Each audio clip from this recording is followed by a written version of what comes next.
18.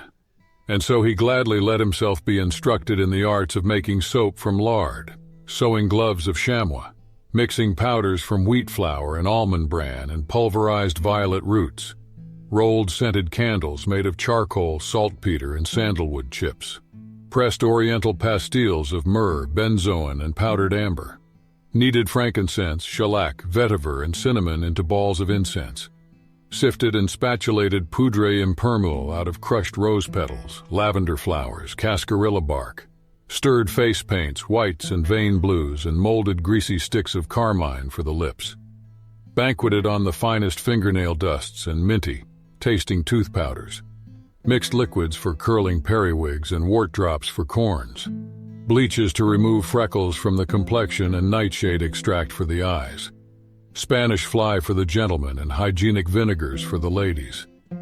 Grenouille learned to produce all such Auxon powders, toilet and beauty preparations, plus teas and herbal blends, liqueurs, marinades, and such. In short, he learned, with no particular interest but without complaint and with success, everything that Baldini knew to teach him from his great store of traditional lore. He was an especially eager pupil, however, whenever Baldini instructed him in the production of tinctures, extracts, and essences. He was indefatigable when it came to crushing bitter almond seeds in the screw press, or mashing musk pods or mincing dollops of gray, greasy ambergris with a chopping knife or grating violet roots, and digesting the shavings in the finest alcohol. He learned how to use a separatory funnel that could draw off the purest oil of crushed lemon rinds from the milky dregs. He learned to dry herbs and flowers on grates placed in warm, shady spots, and to preserve what was once rustling foliage in wax, sealed crocks and caskets. He learned the art of rinsing pomades and producing, filtering, concentrating, clarifying, and rectifying infusions. To be sure, Baldini's laboratory was not a proper place for fabricating floral or herbal oils on a grand scale. It would have been hard to find sufficient quantities of fresh plants in Paris for that.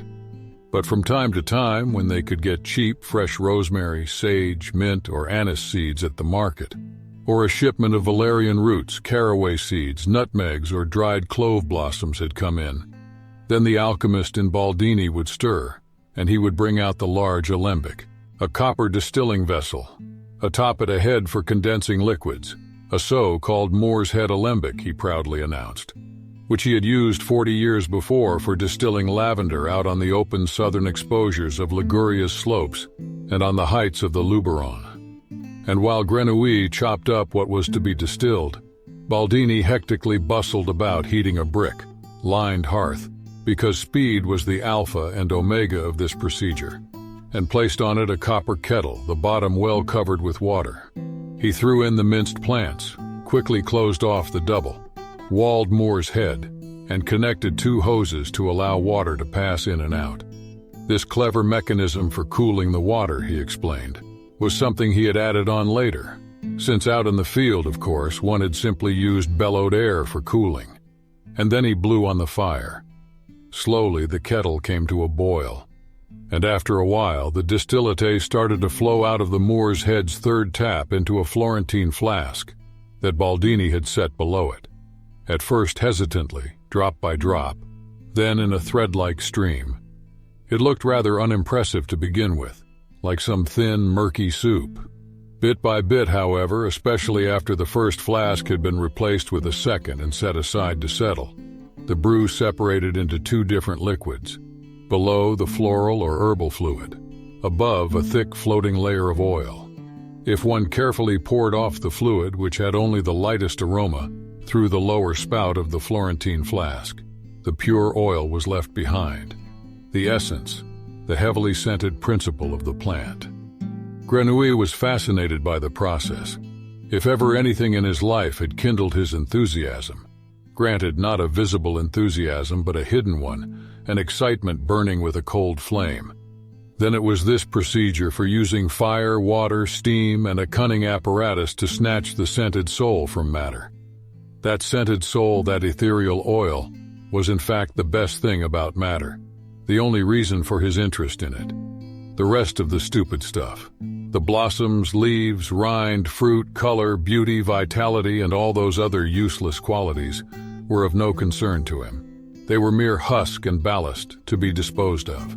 From time to time, when the distillate had grown watery and clear, they took the alembic from the fire, opened it, and shook out the cooked muck.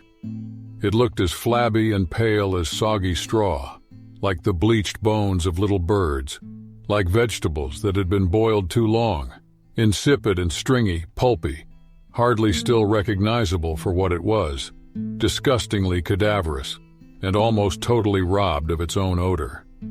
They threw it out the window into the river. Then they fed the alembic with new, fresh plants, poured in more water, and set it back on the hearth. And once again the kettle began to simmer, and again the lifeblood of the plants dripped into the Florentine flask. This often went on all night long. Baldini watched the hearth. Grenouille kept an eye on the flasks. There was nothing else to do while waiting for the next batch. They sat on footstools by the fire under the spell of the rotund flacon, both spellbound, if for very different reasons. Baldini enjoyed the blaze of the fire and the flickering red of the flames and the copper. He loved the crackling of the burning wood, the gurgle of the alembic, for it was like the old days. You could lose yourself in it. He fetched a bottle of wine from the shop, for the heat made him thirsty, and drinking wine was like the old days too. And then he began to tell stories from the old days, endless stories, about the War of the Spanish Succession, when his own participation against the Austrians had had a decisive influence on the outcome, about the Camisards together with whom he had haunted the Cevennes, about the daughter of a Huguenot in the Estoril, who, intoxicated by the scent of lavender, had complied with his wishes, about a forest fire that he had damn near started, and which would then have probably set the entire Provence ablaze, as sure as there was a heaven and hell, for a biting mistral had been blowing.